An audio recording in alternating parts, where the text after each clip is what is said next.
Some good ideas. All right, well, if you have your Bibles, please turn with me, if you would, to the book of Hebrews, chapter number 12.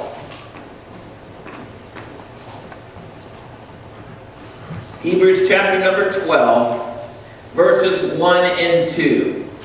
The first Sunday of this new year, 2016, we took a look back. Those of you who were here remember. We look back at God's Word for us for 2015, what He was saying to our hearts a year ago. And our question was very simple that we were asking that Sunday. Did we do that? The Word God gave us for 2015 was let God be God. Just let God do what He wants to do and be what He wants to be in our lives, in our church. So we asked the question, did we do that in 2015? And the honest answer was, some yes and some no. And we ended with the idea we need to stay connected to God, connected to that vine, so that He can continue to work in our lives and in our church the way He wants to. And just because we turned the page and we're now in 2016 doesn't mean the Word He gave us for 2015 is no longer valid. He still wants to be God, and we still, of course, need to stay connected to the vine. But I do believe God has a new word for us in 2016. And that word is found in Hebrews chapter 12, verses 1 and 2. And this is just what I believe God wants us as individual Christians to focus on, even more so in this coming year, and that we as a body of Christ. So let's go ahead and read the two scriptures, verses 1 and 2 of Hebrews, chapter number 12. Therefore, and that word refers to chapter 11, by the way, and he just went through this great, as we call, hall of faith, these great men and women of faith, and how God faithfully brought them through and used them. And so considering all that, that's what the therefore is, therefore. Therefore, since we are surrounded by such a great cloud of witnesses, let us throw off everything that hinders and the sin that so eagerly entangles. And let us run with perseverance, that's patience, that means you're in it for the long haul, the race marked out for us, fixing our eyes on Jesus. Fixing our eyes on Jesus, the author and perfecter of our faith. For the joy set before Him, He endured the cross, scorning its shame, and sat down at the right hand of the throne of God. I believe God's word for us in 2016, what He wants us to really key in on is that little phrase, fixing our eyes on Jesus. And that's what I want to speak to you about this morning.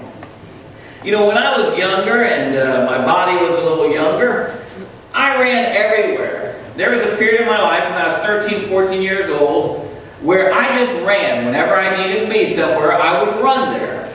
I would run to my grandparents' house, which was about 1.5 miles away from where we lived. When I wanted to see them, I would jog there. I had the paper route. I would run the paper route.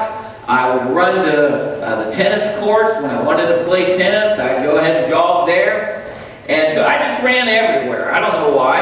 I was like Forrest Gump, I guess. I just ran wherever I wanted to go.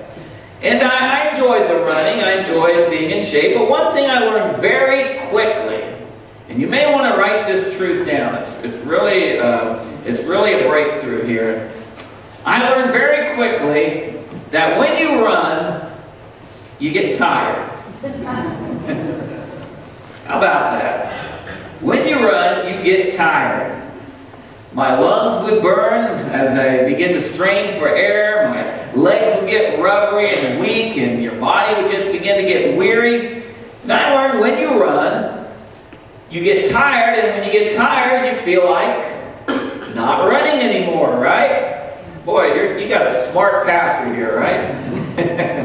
But that's the way it is. When you run, you get tired. When you get tired, you don't feel like running anymore. So one little trick I learned kind of on my own, and then I later read that runners sometimes do this, to kind of combat the weariness and this feeling of wanting to give up, is that I got into the practice of finding a target to look at as I ran, usually about a quarter mile ahead of me or so, a fixed target. It might be a tree, it might be a sign, it might be a car, a house, whatever it is. And I would fix my eyes on that target. And I would just think in my mind, I could run to that target. And then when I got to that target, I would immediately look for something else ahead and fix my eyes on that. And I found that when I would run and I would keep my focus on something ahead of me, it made me not think so much about being tired and weary. It made me think, yeah, I can make it that far. I can keep going.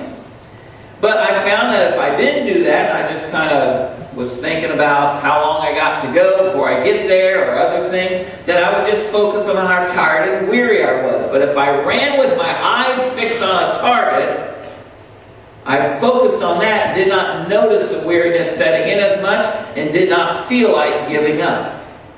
Well, you can probably see where I'm headed with this.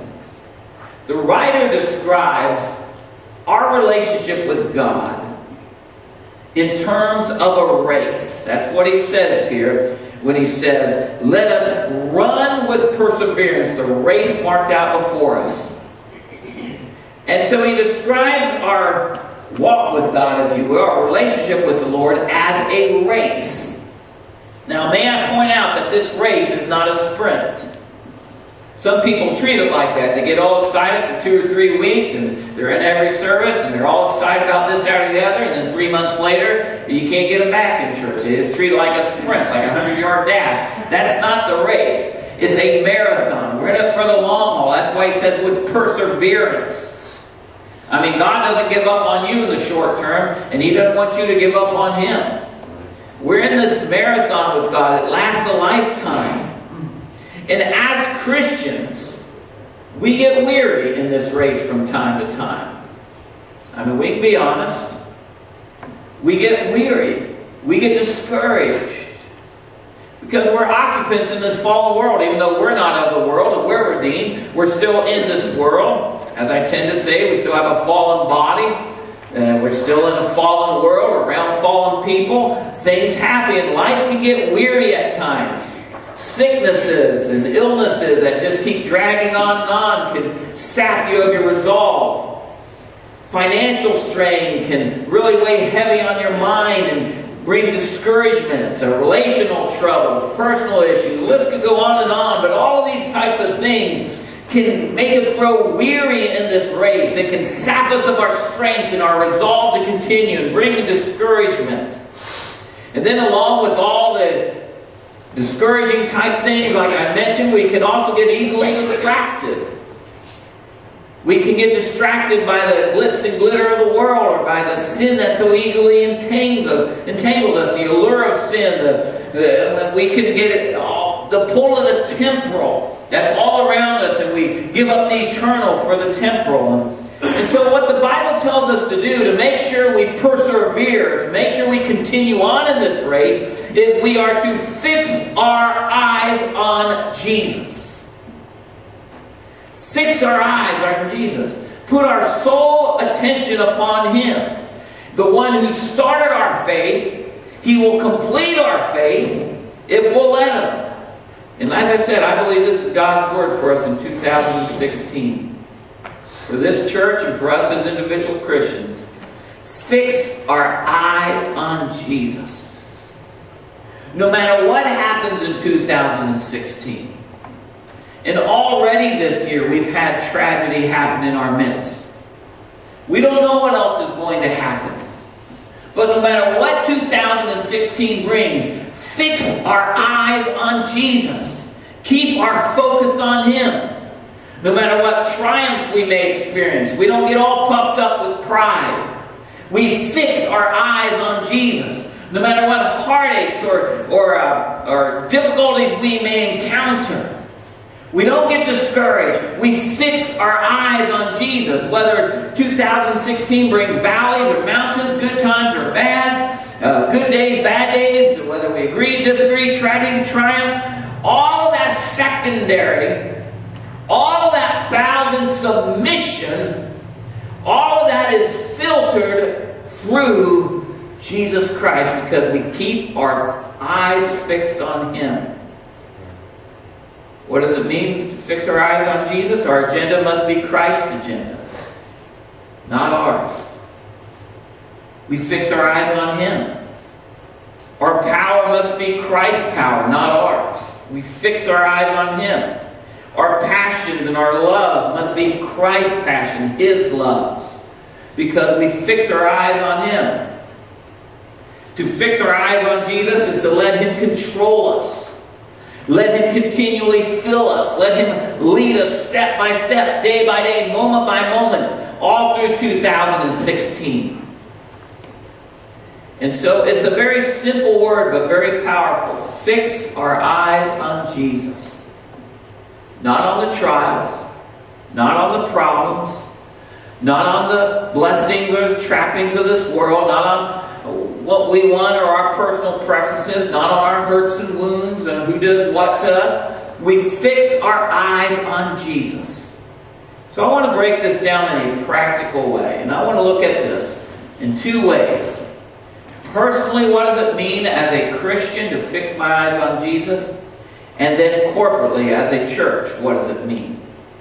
So personally, how do I fix my eyes on Jesus? Well, if we read the Scripture here in its context, we see that the writer gives us some things to look at here. First of all, he says to throw off everything that hinders. Let us throw off everything that hinders. Is exactly what it tells us in verse number 1. Have you ever gotten really, really hot? I remember one time at work, I worked at Corning for 19 years. And I worked in the cold end, because that's where we packaged the glass that had been already pressed. The hot end is where they press the mold glass. So they call it the cold end.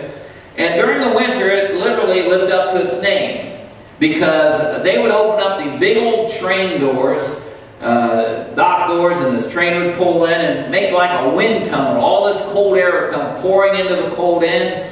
And there were many days where it'd be, I don't know, 50, 40 degrees, probably even colder than that. Sometimes where we were working at, we'd be all bundled up. And one particular day, I didn't dress all that warm, and I spent the whole shift just freezing to death.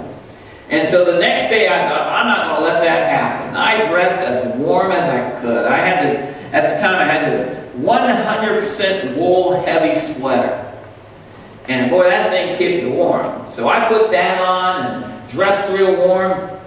And I go to work that day, and guess what? They don't have the train doors open. And when the train doors weren't open, they had these big gigantic heaters overhead, and the place would get, comfortable. So I'm sitting there wearing this big heavy sweater and dressed to be cold, and I am just all of a sudden just hit me like that. Sweat just started pouring down me, and I felt like I was overheating. And I did wear a t-shirt. I was smart enough to kind of layer my look. So I had a t-shirt underneath. So I was packaging wear, and I just had to stop what I was doing right then and there. And I took that sweater and I literally just ripped it off me as quick as I could and just tossed it aside as useless. And let me tell you, I didn't just daintily fold it and carefully. No, I was so hot I just ripped it off and threw it to the side. And that's kind of the word picture painted here by the word that the Bible gives here, to throw off. It's not a careful taking off. It is just an abandonment. You just, with passion, throw it aside. It's the same word that incidentally is used when the Bible is describing the stoning of Stephen, the very first Christian martyr, and people took their coats off and laid them at the feet of Saul. Well, if you read the context of that scripture, they were mad, they were angry, they were rushing to stone Stephen. So I'm sure they didn't just very carefully and quietly and neatly fold everything up. They threw it off because there was a passion about it. And that's the idea behind this word, throwing off. Is with a passion you get rid of those things. You throw off everything that hinders you. Talking about fixing our eyes on Jesus. Anything that kills the fruit of God that He wants to produce in our life. Well, what hinders us? Well, obviously one thing is sin, and we'll talk about that here in a moment. But some other things that tend to hinder us, that aren't necessarily sin, but we can let them hinder us. Jesus brings them out in his parable of the sower. The worries, the cares, and the concerns of life, and even the blessings of life can hinder us. So let's look at this. What we have, what we're trying to get, what we go through, what we need, what we do, all these things can get our focus off of Christ. The responsibilities of life can do this. Now, you don't stop living, and nowhere in the Bible does it tell us to just abandon all responsibilities and go live on a mountain and wait for Jesus to come back. You have to provide for your family. You need to go to work. You need to clean the house. You need to drive the kids to the practice, whatever life needs lived. And so casting aside that which evil hinders us doesn't mean we stop living and we're too spiritual to mow the lawn or to cook dinner. That's not the idea. But it does mean this, that you are not to let the responsibilities of life become the reason for living. Where they become your focus. You're not here just to live life and die. God has a purpose for you. He has a reason for you being on this earth. And that is to use you to build His kingdom, to bring other people into His kingdom, to be His witnesses, be His church. But too often we as Christians let the cares and concerns and the responsibilities of life become the focus to where we're just getting up in the morning, doing what we need to do, going to bed at night, and repeating it, and there's no direction, there's no meaning in any of it. Our responsibilities are not the reason we're on this earth. And so we cast aside the temptation to become consumed with the busyness of life. And this world, and I'm sure it was the same in Jesus' day, but it is so easy to cram 26 hours worth of stuff to do in 24 hours. And to just let yourself get that way. Busy with responsibilities and things you need to do. And all the while you neglect God, you neglect His calling, your eyes get off of Jesus, and the next thing you know, you're just running around, as we used to say, like a chicken with his head cut off, going nowhere, just getting tired, getting discouraged. There's no direction, no purpose. We cannot allow the responsibilities of life to get our eyes off of Jesus. And maybe this doesn't describe you. Maybe you've got great balance there, and you're making time for God, and you're making time for His Word, and time for prayer, and you're letting God use you. But maybe there's some here today that your life's just full of stuff. And you don't have any time for God, or any time to think about Him, or any time to seek His purpose for you. You're letting the responsibilities of life be your focus instead of Jesus. Once again, we need to do those responsibilities, but they are not to be our focus. And then another thing that tends to hinder us, that we need to cast off. We cannot allow the trials of life to be our focus. And we're really good about that. Where we allow the trials to define who we are. Once again, there's balance here. Problems need handled, obviously. Trials need dealt with and gone through. But may I remind you this morning, as a child of God, you are not defined by the trial you're going through. You're not defined by that trial. You are a child of the King. You are the blood-bought of Jesus Christ. You are more than a conqueror. Not apart from these things, but in these things. Do you understand that hell trembles when you pray? I don't care if you're a Christian for 5 minutes or 50 years. When you get on your knees and you begin to pray to God, hell trembles at that. There's power in your prayer. Do you understand that heaven opens up when you seek God's presence? That the veil of that temple has been torn from top to bottom by God Himself. And whenever you seek God, you're brought into His presence. That's what defines you. You are a heaven-bound overcomer. You're not defined by your trial. And so we cast aside the temptation to make our life all about what we're going through. It's not about what you're going through. You got to go through it. You got to deal with it. But fix your eyes on Jesus. Amen. Fix your eyes on Him. You know, the people that I admire the most, and I won't call you out by name because I know it would embarrass you, but there's people in this church I greatly admire because I know that they're going through hell on earth, maybe physically or with some other issues. But they're faithful in letting God use them. And they're dealing with it, what they got to deal with, but they're not letting that stop them. They're loving the Lord. They're serving the Lord. They're still in prayer. They're still studying the Word. They're still letting God use them. May we all be that way, because obviously the temptation is when you're going through a hard time is just focus on that and drop everything else because this is, and let that define you. No, we need to keep our eyes fixed on Jesus. The trial does not define you. And then, of course, another thing that can easily distract us, hinder us, is the blessings of life. You know, a blessing sometimes can become a curse if we let it. If we let that become our focus.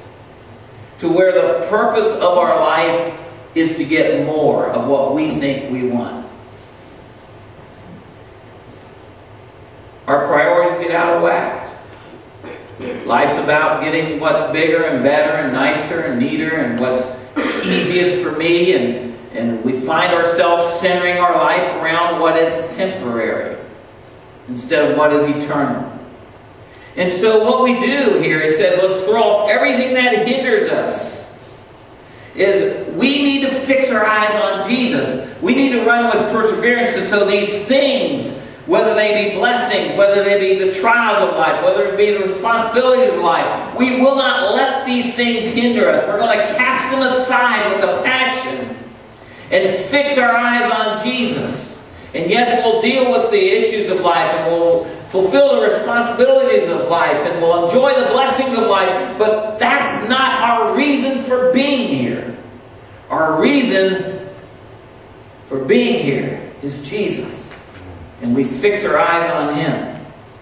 And then he mentions here the sin which so easily entangles us. And it does. Even for saved, sanctified, good old Nazarenes. We can, if we're not careful and walking in step with Him, we can be entangled with all kinds of things. Sins of the Spirit. Don't hear a lot about those. Unforgiveness, envy, strife, greed, selfishness, pride. Those are things you don't readily see. They're not outward sins that everyone look at and say, oh, so-and-so. They're in the heart, but they're sin nevertheless. And it's so easy to get entangled with that. Well, so-and-so hurt me, and so I'm just going to keep holding that grudge. Or I'm going to do this for myself. Or I'm going to not forgive a person, or I'm going to be envious of someone else's blessing. And we just kind of tuck it away in our heart, and yeah, we still dress nice, and we still look nice, and we still use all the right terminology, but deep inside our heart, there's a sin that we're letting it, and the word entangle is interesting. I mean, you think about getting in a spider web. Not that you've ever done that, but you look at a bug getting in a spider web. The more they struggle, the more entangled they get. And that's what sin does. It entangles us and it draws us away from the things of God. And then, of course, the sins of the flesh, many we could mention. Stealing, violence, adultery, lying, drunkenness, revelry, lusting, pornography, on and on we could go. That's the stuff we can see, the stuff that's outward. And the thing about it is, these types of sins slip in a little bit at a time, usually. Very rarely does someone just flip a switch and go out in deep sin. What happens is little compromises come in. over time. Someone hurts you, and, well, I'm just going to hold on to that a while. Before you know it, it gets deeper and more buried, and then maybe they do something else, and so that goes on top of what you already buried, and before you know it, there's a root of bitterness. Well, I'll just watch this movie. That won't hurt that much, and then you get a little callous to watching that, so now you can watch something a little worse, and a little worse, and a little worse. Every adulterous affair begins with some innocence, quote-unquote innocent flirting, some wayward thoughts that we just allow to linger. I mean, just any sin you can mention begins with small compromises. But as we allow those compromises, because we get our eyes off Jesus and onto whatever, and as we allow those compromises to set in, we get more and more entangled until one day you find out, oh, so-and-so had an affair. Oh, I can't believe it. How did that happen? Or so-and-so did this. Well, that came out of the blue, but in reality it didn't. So easily entangles us if we don't keep our eyes on Jesus. All of that destroys what God's trying to do, obviously, and gets our eyes off of Him. And so this year, 2016, God just wants us to focus on Christ. Keep Him front and center. His purpose and His will for us. His purpose and presence in us. The responsibilities of life we will do, but we're not going to allow that to be the purpose of our life. The trials of life we'll handle, but they're not going to define who we are. The blessings of life we'll be thankful for, but we're not going to pursue them. We're going to pursue Jesus. The sin and the compromise we will not allow to creep in and entangle us. Our eyes are fixed on Him alone. And my goal for 2016, and I trust will be your goal as well as a Christian, is to be in a hot pursuit of the King of Kings and the Lord of Lords. To fix your eyes on Christ and Him alone. Come what may, I will keep my gaze, my focus on Him, His purpose and will in my life, and that's what's going to drive me. That's what will direct me. Amen. That's what it means, at least in my mind, to fix our eyes on Jesus as individual Christians. But let's look at this corporately. What does I was thinking about this morning when I was going over my notes. What would a church look like if every true born-again believer in that church was focused only on Jesus? Wouldn't you like to be a part of a church like that? Amen. We can be. We can be. This is a wonderful church, but I think we can focus even more on Jesus. Think about how that would play out in the life of the church. We don't get hindered by the unnecessary.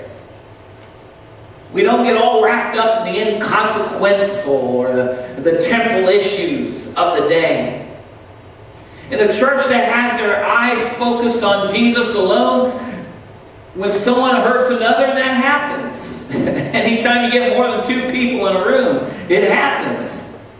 And when it happens, forgiveness is quickly offered. Forgiveness is quickly given and received. Where there's differences of opinion, things are worked out in the spirit of love with the purpose of Christ guiding the decision. Where there's genuine need in the body, loving help is offered. Where there is a failure, restoration is given in grace and humility. In our services, we seek not our own preferences or not just to show up at church and get what we want, but we seek the presence of Christ. He's our focus. He's our audience. In our songs, we worship God. He becomes our focus. Our prayers are ones of faith, not of routine. The prayers of faith that raise the weak up. Our ministries lift up Jesus and promote this great gospel He's entrusted us with. Our service to others is done in the love of Christ and points the hurting to the only healer there is. And when a church has their eyes fixed on Jesus, their heart will break over what Jesus' heart breaks for. I have all seen churches, maybe been a part of one, where They're fighting over everything except what Jesus fights for. They're crying over everything except the broken world around them. But when we fix our eyes on Jesus, His heart becomes our heart. His tears flow from our eyes. His compassion goes through our hands because we serve and minister as He does.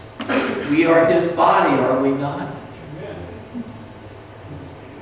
I believe that's the kind of church God wants us to strive to be.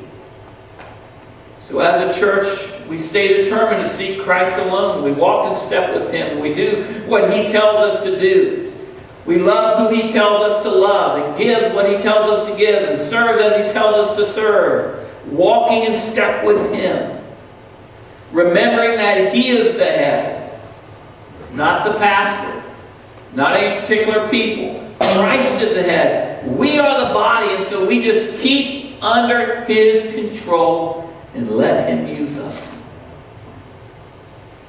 Fixing our eyes on Jesus. This is what God wants us to focus on as a church in 2016. And so when things come up, and they will, that tend to hinder us, tend to get our eyes off of Christ, we cast them aside and we fix our eyes back on Jesus. If we get all caught up in the compromise of sin, if that happens, and we find out that we've fallen short in some way, we repent, we ask for forgiveness, we give restitution where need be, and fix our eyes back on Jesus. When the trials and difficulties come which sap our resolve, we ask God for His strength and fix our eyes back on Him. Fixing our eyes on Jesus. That little phrase just keeps resounding in my spirit. How easy it is to focus on everything but Christ. Let me say that again. For me, if not for you. How easy it is to focus on everything but Jesus. And how easy it is to make church about everything but Jesus. How easy it is to be weighed down by the unnecessary, the temporary, and the unessential. And get so used to living that way we don't even know it's hindering our walk with God. Quick little illustration as we close. And Dad, if you want to go ahead and come to the piano, we're going to close with a song today. When I was going back to my younger years, back when I was 17 years old, something like that, 18 maybe, for Christmas one year, my parents got me ankle weights. For those of you who don't know what those are, they're weights you would put around your ankles. You say, why in the world would you do that? Well, if you were interested in playing sports, one of the ways you could train your body just to be stronger is by putting weights on your body, and you would just wear them. And your body, muscles and things would eventually get used to the extra weight, and it would make you stronger. And so I got these ankle weights. I'm trying to remember what they were, 5-pound weights on each ankle, something like that. Which doesn't sound like a lot, but you put them on and wear them all day, you begin to feel it. And so I got these ankle weights because I was playing basketball and I wanted to jump higher and all that kind of important stuff when you're 17. And so I put on these ankle weights and I would just wear them. I would even wear them playing pickup basketball. I would just always have them on. They just became part of my dress. And one year we had, back in my day, they called it the lock-in. It went to being blast, I believe. But once a year, the district would rent out a YMCA, and we would be there all night. And they'd organize basketball games and things like that. And so we were there as a team group, and I was on the basketball team of our church. And I began to play in the first game, played the whole half game. Did okay, and you know, it was halftime, and I'm sitting there waiting for the second half to start. All of a sudden I looked down and I realized I still had those ankle weights on me. I'd gotten so used to the extra weight that I didn't even notice they were on. And I played a whole half of basketball, jumping, trying to get rebounds, trying to guard people with these dumb ankle weights on. So you know what I did? I took the weights off. And you know what? I literally felt like I could fly. I felt so light on my feet, like I could just jump to the moon. It was so freeing. And you know, too often we let things in our life come in and we get used to them.